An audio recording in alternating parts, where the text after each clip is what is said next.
Este é o podcast Umas e Outras, com arte, cultura, comportamento e humor. E eu sou Clotilde Tavares, falando sobre o que me der na telha.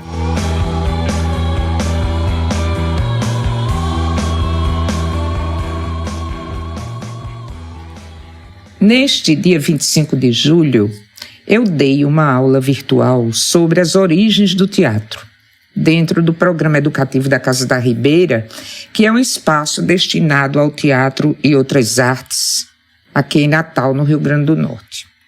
Resolvi então deixar aqui a aula à disposição daqueles que estiveram comigo no espaço virtual e também a quem interessar possa. Lembrando que a aula não foi somente para o povo de teatro, mas para o público em geral, e teve um caráter essencialmente informativo para que todos pudessem aproveitar, incluindo você que me escuta agora. Então, eu vou falar sobre como surgiu o teatro 5 séculos antes da era cristã, com o surgimento da tragédia na Grécia.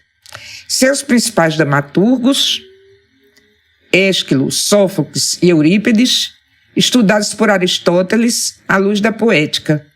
E vou falar também sobre quando, com a ascensão de Roma, as representações teatrais se espalharam por todo o império.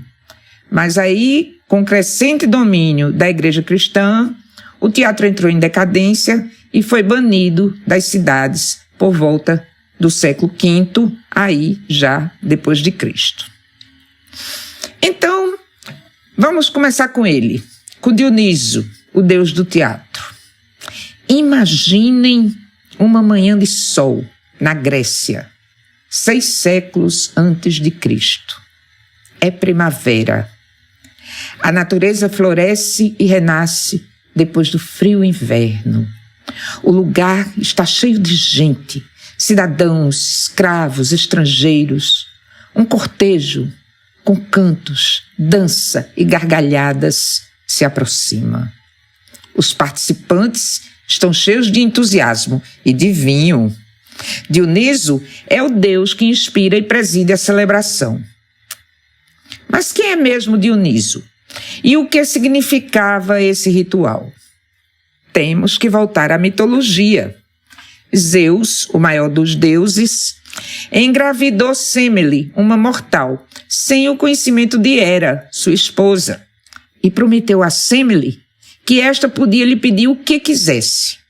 Enganada por Hera, ela pediu que Zeus se mostrasse a ela na sua forma real, como ele se mostrava para Hera, que também era uma deusa. Sem poder recusar, pois havia prometido, Zeus aparece em toda a sua grandeza, em uma carruagem de raios e trovões, e Semele morre por causa do susto. Estava grávida. Zeus então pega o bebê prematuro de 6 meses e o cria dentro da sua coxa. Na hora do bebê nascer, Zeus desfaz os pontos e o entrega para as ninfas que o criam. É Dioniso. Depois de adulto ainda perseguia a raiva de Hera e ele ficou louco e ficou vagando por várias partes da terra, mas foi curado pela deusa Cibele, que o instruiu nos seus ritos religiosos. Depois de curado, ele atravessa a Ásia, ensinando ao povo a cultura da uva. Ele foi o primeiro a plantar e cultivar as parreiras, e assim o povo passou a cultuá-lo como deus do vinho. Ele é o deus dos ciclos vitais, das festas, do vinho, da insânia, do teatro, dos ritos religiosos, mas sobretudo do êxtase, da intoxicação que funde o bebedor com a divindade. Dioniso era representado nas cidades gregas como protetor daqueles que não pertencem à sociedade convencional e, portanto, ele simboliza tudo que é caótico, perigoso e inesperado, tudo que escapa da razão humana e que só pode ser atribuído à ação imprevisível dos deuses. É o Deus que nasceu 2 vezes, é quem reina naquele instante sobre todos. Todos estão tomados por ele, no rito de celebração da vida e do renascimento da natureza, em flores e frutos, depois do inverno gelado. Mas voltemos ao cortejo. Eles conduzem uma carroça com alguns objetos de culto e um bode, que é o animal dedicado ao Deus, que deve ser sacrificado em sua honra no final da festa. De repente, um homem destaca-se da multidão, com um manto sobre os ombros e cobrindo o rosto com uma máscara. Sobe na carroça. A multidão o olha e ele diz: "Eu sou Dioniso." Ali, naquele momento, nascia o teatro. Essa arte, esse fenômeno que é essencialmente uma pessoa fingindo que é outra na frente de uma terceira. Tomado pelo Deus, encarnando o Deus, representando o Deus, fazendo-se aceitar pela multidão como o Deus, o ator podia fazer ouvir sua voz, recontando o mito, discursando sobre os homens e os deuses, ou mesmo criticando o governante, que nada podia fazer a respeito. Afinal, era o Deus quem falava. Era o Deus quem estava ali presente na hora, e não um grego qualquer, obscuro, atrevido. Diz-se que esse homem era Téspis, o primeiro ator. E o teatro começa, então, a seguir o seu caminho. A carroça segue com o cortejo e as pessoas embriagadas, elevadas ao paroxismo do entusiasmo, palavra que significa Deus comigo.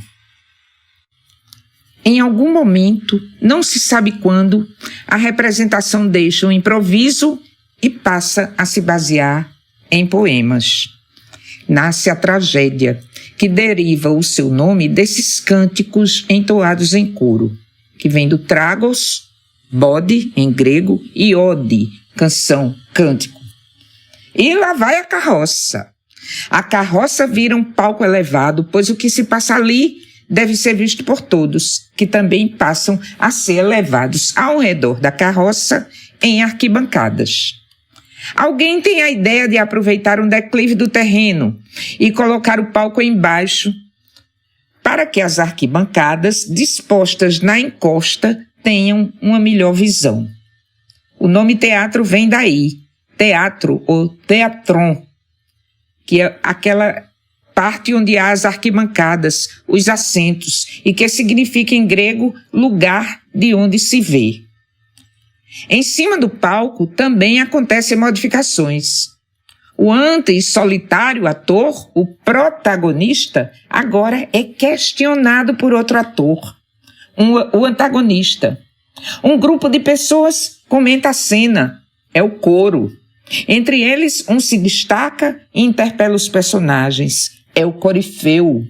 Os atores usam máscaras com dispositivos acoplados que permitem ampliar a voz, usam calçados e vestimentas que aumentam sua estatura e ampliam sua presença na cena.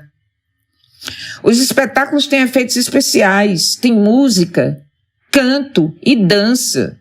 Os mecanismos cenográficos são às vezes espantosos e, vez por outra, o Deus aparece de cima, como se flutuasse. Vem daí a expressão Deus ex machina, ou seja, um Deus na máquina, no aparelho, na engrenagem que o colocava acima da cena. Mas que tipo de peças eram essas apresentadas? Sobre o que versavam? Quem as escolhia? Quem as escrevia? Nesses festivais, 3 tipos de peça eram ensinadas: a comédia, a tragédia e o ditirambo, que era um canto executado por atores e cantores. E como eram muitos os poetas a desejarem encenar seus textos durante os festivais, estabeleceram-se concursos que eram realizados para escolher as peças. Só uma pequena parte, uma mínima parte dessas peças sobreviveu até nós. Mas o que foi preservado é simplesmente magnífico. Em certo sentido, as peças de teatro são classificadas como tragédias ou comédias. A grande diferença entre os dois gêneros está no final. As comédias terminam felizes e as tragédias terminam com uma nota infeliz. Mas por que então as pessoas gostam tanto de assistir tragédia? Aristóteles, que viveu no século IV, ofereceu uma resposta para essa pergunta. Ele diz que a tragédia atua como um expurgo. Ela desperta nossa pena pela pessoa que está sendo ferida e nosso terror de que nós mesmos possamos ser derrotados. Então, quando uma peça termina, somos tomados por essas emoções, choramos muitas vezes, mas com certeza nos sentimos melhor pela experiência. Por quê? Porque tivemos a ilusão de sofrer, mas realmente não estávamos sofrendo. A tragédia clássica, que é essa que era praticada na Grécia, fala de uma pessoa alta e nobre que cai em desgraça por causa de uma falha trágica, de uma fraqueza no seu próprio caráter ou uma falta que aconteceu numa geração anterior e da qual somos herdeiros e responsáveis. O herói que desperta a nossa pena é aquele que é punido sem merecer. Evidentemente, porque se ele merece ser punido, não desperta a nossa pena. Ele só nos mobiliza a nossa emoção se ele é punido sem merecer. No Festival da Grande Dionisíaca, que era o grande festival de teatro anual da Grécia, na primavera, eram realizados 3 concursos. Um para a comédia, outro para a tragédia e outro para o ditirambo. Ésquilo, que viveu no século VI, escreveu cerca de 90 tragédias. Somente 7 são conhecidas. A mais importante é a Oréstia, que é uma trilogia composta de 3 peças: Agamemnon, as Coéforas e as Eumênides. A trilogia retrata de uma forma alegórica e baseada no mito a transição da forma de organização social da Grécia, da antiga Constituição, baseada nos laços do sangue, para a nova sociedade baseada na lei e no direito. Já Sófocles, no século V, escreveu cerca de 125 tragédias. Só sobreviveram 7. Sófocles foi o primeiro a usar o terceiro ator. Sua maior obra é Édipo Rei, que reconta, em parte, o antigo mito de Édipo. Vamos falar um pouco sobre essa tragédia, que é uma das mais bem elaboradas desse conjunto de obras-primas. A gente ouve muito falar em Complexo de Édipo, que é uma teoria psicanalítica introduzida por Sigmund Freud no final do século XIX. A teoria afirma que os indivíduos têm um desejo reprimido de envolvimento sexual com os pais do sexo oposto, enquanto sente rivalidade com os pais do mesmo sexo. Isso é o que diz a teoria freudiana, a teoria psicanalítica. Mas aí a maioria das pessoas é levada a acreditar que Édipo era um cara que se apaixonou pela mãe e assassinou o pai para casar com ela. Mas não é. O mito não tem nada a ver com isso. A história começa na cidade de Tebas, onde o rei Édipo e a rainha Jocasta se defrontam com a situação de calamidade, a peste que assola a cidade.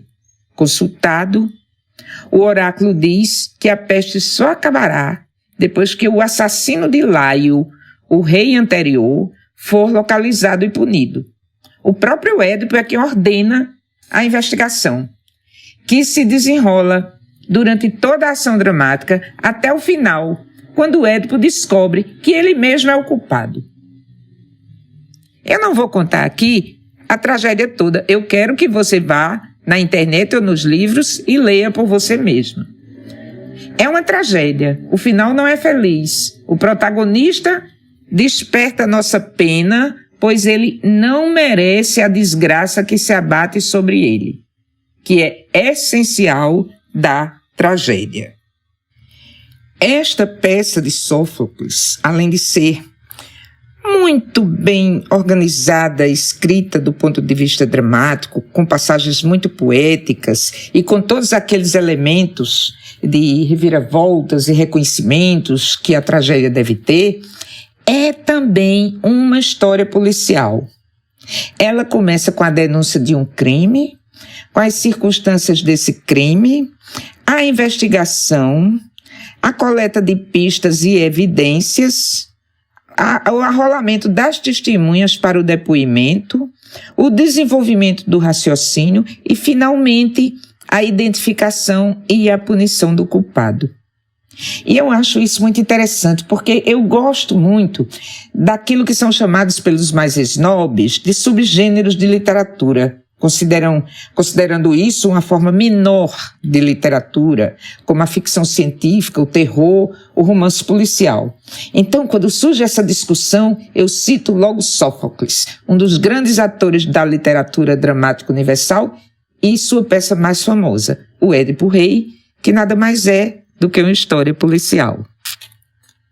Outros dramaturgos também se sobressaíram, como Eurípides, do século V, com 18 peças que chegaram até nós, como, por exemplo, as Troianas, que é o lamento das mulheres troianas depois que Troia é destruída, e as Bacantes. Aristófanes, autor de comédias, como As Rãs e As Nuvens, e uma das mais famosas, Lisístrata.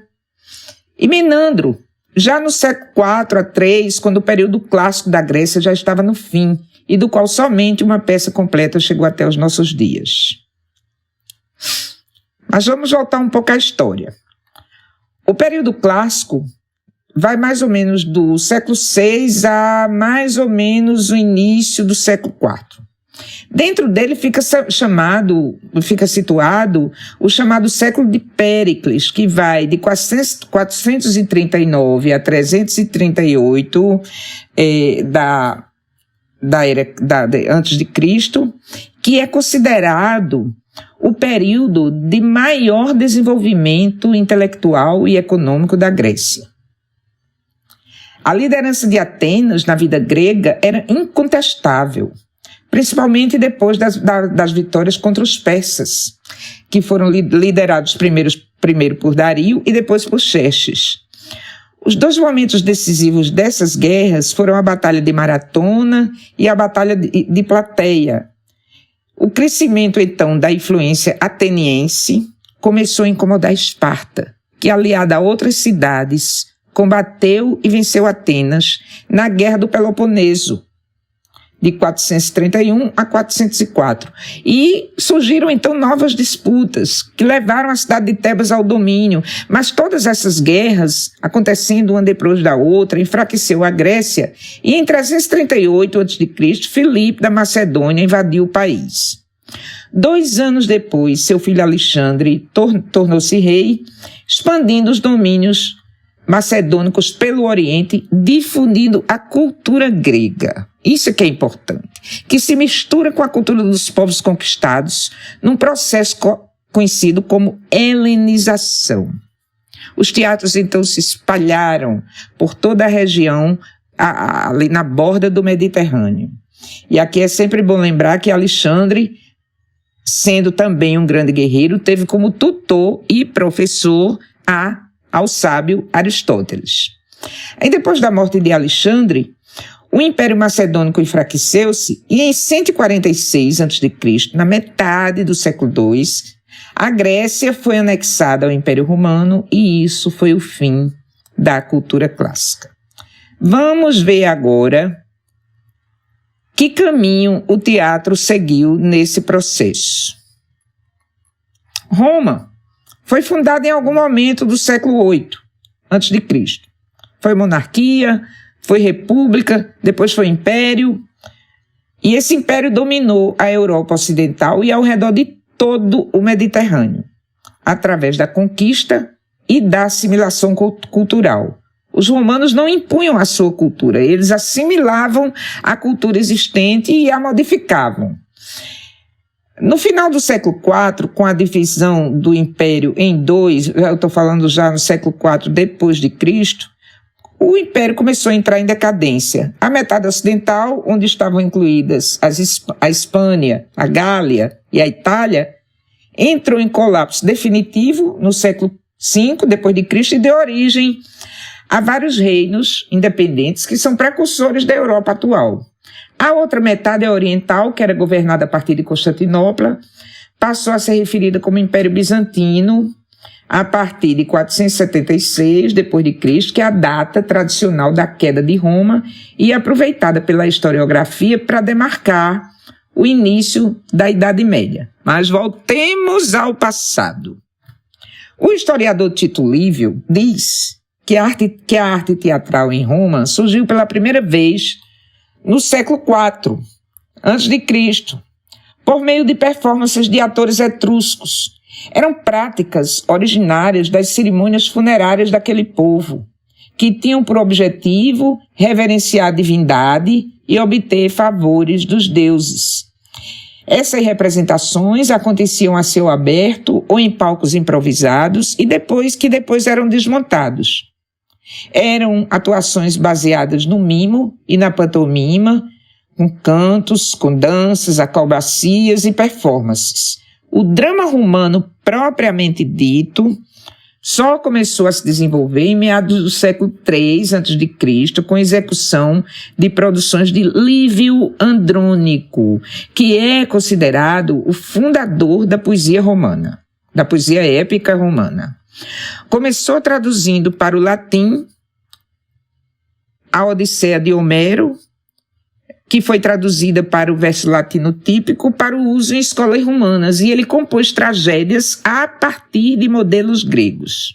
Ele não criou nenhuma novidade.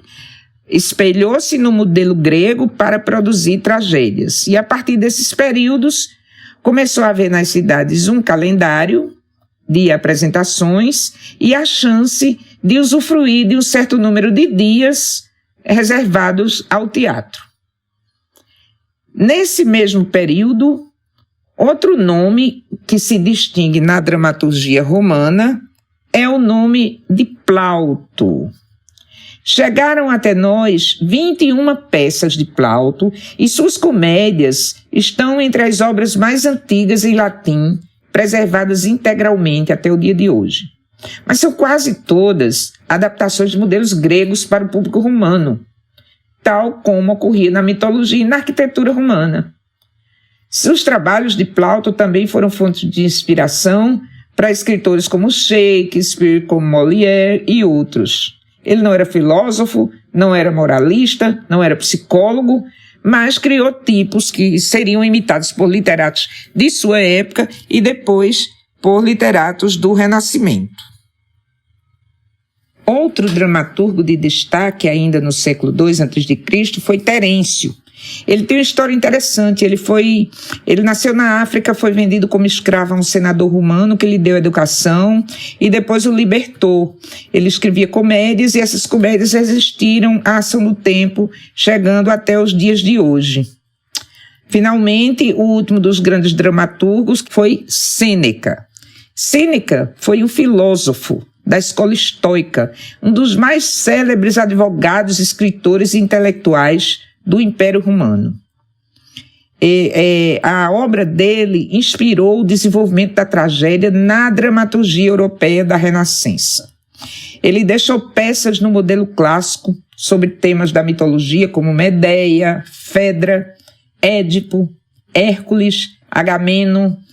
Era uma das pessoas mais ricas e de maior projeção em Roma. Era estadista famoso e conselheiro do imperador Nero, que voltou-se contra ele e condenou o seu conselheiro, já velho, a suicidar-se. Sêneca fez isso cortando os pulsos.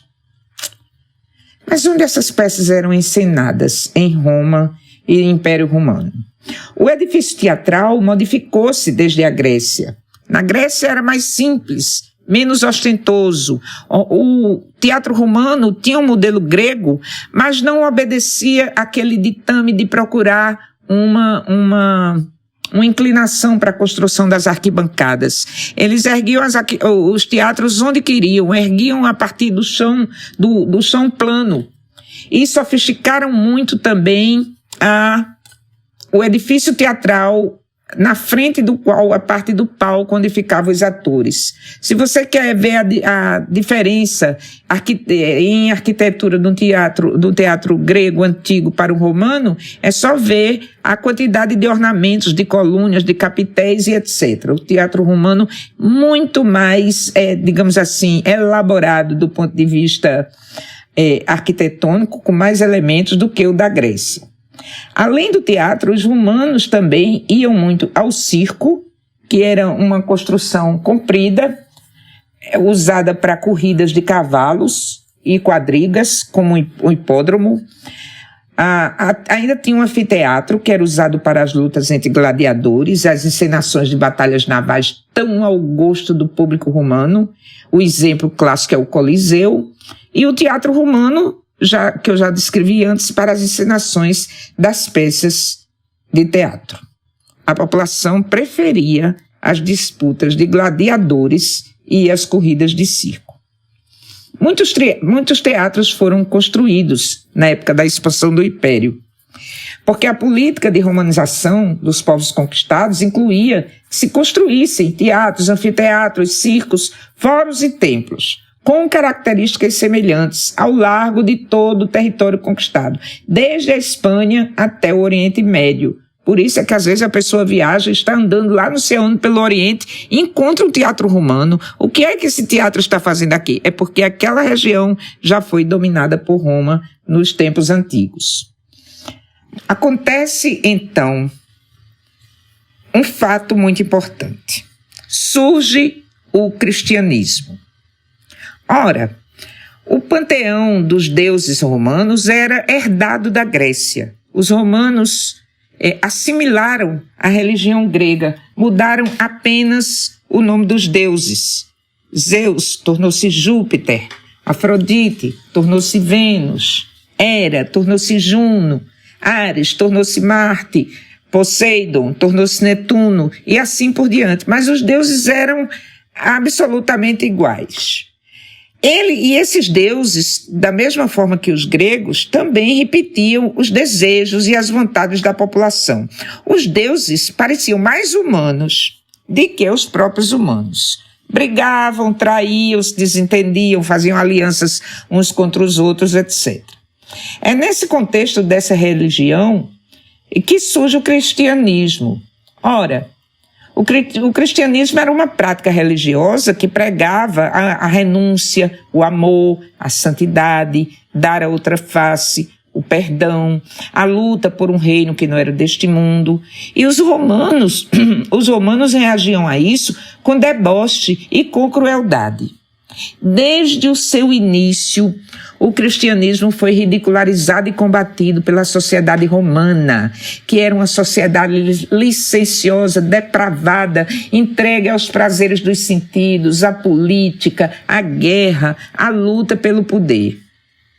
O imperador Constantino, entre os séculos 3 e 4, entrou para a história como se fosse o primeiro romano a professar o cristianismo. Mas, na verdade, Constantino fingiu que era cristão. Constantino proibiu a perseguição religiosa e teve tolerância com a organização da igreja, permitindo, por exemplo, o Concílio de Niceia, que se reuniu em 325 e mostrou uma igreja fortalecida, organizada, enfrentando diretamente o paganismo e emitindo ameaças já àqueles que continuassem sem aceitar a palavra de Cristo. Então o século IV depois de Cristo, é aquele período que marca a propagação da fé cristã e evidencia uma interferência cada vez maior do cristianismo na política e na sociedade romana. Ora, dentro da cidade antiga, os teatros eram construções que serviam para tudo. Eram um recinto privilegiado não só para a arte dramática, mas também para exibições de oratória, porque eles favoreciam a visibilidade e a acústica. Os espetáculos teatrais eram muito apreciados na cidade, porque não eram considerados só uma fonte de entretenimento, mas também uma forma de transmissão dos mitos e dos valores da cultura greco-romana. Eram parte do cotidiano cívico da cidade e uma maneira de expressar a paideia, que é o conjunto de normas de princípios da educação romana. Os atores eram talentosos, compartilhavam com os oradores a mesma capacidade de entreter, mediante os recursos da voz, os trejeitos corporais e um texto declamado. E isso começou a incomodar a pregação dos sacerdotes cristãos. Como competir com o teatro, que além de toda essa transmissão de mitos, tinha ainda a sua parte lúdica, a sua parte engraçada, a sua parte licenciosa, com música, com graça, com mulheres e homens semi-despidos. Como concorrer com isso? Os bispos cristãos começaram então a admoestar a congregação acerca do caráter imoral do teatro, tecendo críticas ao corpo dos atores e das atrizes, ao comportamento dos frequentadores dos espetáculos, ao conteúdo das peças teatrais. Tudo isso numa tentativa de afirmar o credo cristão nas cidades. O teatro era um assunto recorrente de ataque, por exemplo, para o arcebispo de Antioquia, João Crisóstomo, chamado o Boca de Ouro. Havia outros, mas eu estou tomando esse como exemplo. Ele tinha grandes dotes de oratória e era feroz inimigo do teatro. Fazia oposição à conduta dos atores e das atrizes, que julgava ser imoral, e à receptividade dos espectadores àquelas licenciosidades encenadas no palco. Olha aqui o que ele dizia em uma das suas homilias ao Evangelho de Mateus. Ele dizia: Crisóstomo, pecador é aquele que sente prazer vendo as mulheres prostitutas nos teatros de Satanás. Lá, a multidão passa o dia inteiro e esquece suas preocupações domésticas. As pessoas gravam com exatidão o que quer que tenham ouvido. E isso, apesar de ser a ferida de suas almas, elas gravam. Mas aqui, ou seja, na igreja, onde Deus está falando, as pessoas não aguentam passar nem um pouco de tempo. Essa era a reclamação dos bispos. Em 395, Teodósio estabeleceu a divisão definitiva do Império. Império Romano do Ocidente, com capital em Roma, e Império Romano do Oriente, também chamado de Império Bizantino, com capital em Constantinopla. Muitos fatores, que não vem o caso aqui, pavimentaram o caminho do Império Romano em direção à queda. E enquanto o Império caía e as autoridades católicas restringiam e criticavam o teatro, se acrescentava majestade e riqueza à liturgia da Igreja, cujas cerimônias apresentavam cada vez mais teatralidade e chamavam a atenção para tentar prender os fiéis no culto. Em 476, vem então a queda do maior império da antiguidade. E a sua queda determina o próprio fim dessa era e o início da Idade Média. Os bárbaros, que já pressionavam as fronteiras do império em decadência, invadem as terras e impõem novos hábitos. Os edifícios teatrais são fechados, abandonados, destruídos. A prática teatral, perseguida pela igreja, desaparece da vida urbana, some da vida das cidades. Para onde foi então o teatro? O que aconteceu com ele? Para onde foi a carroça de Téspis? Boas perguntas, que serão respondidas no futuro, na continuação desta aula, daqui a algumas semanas. Fique ligado.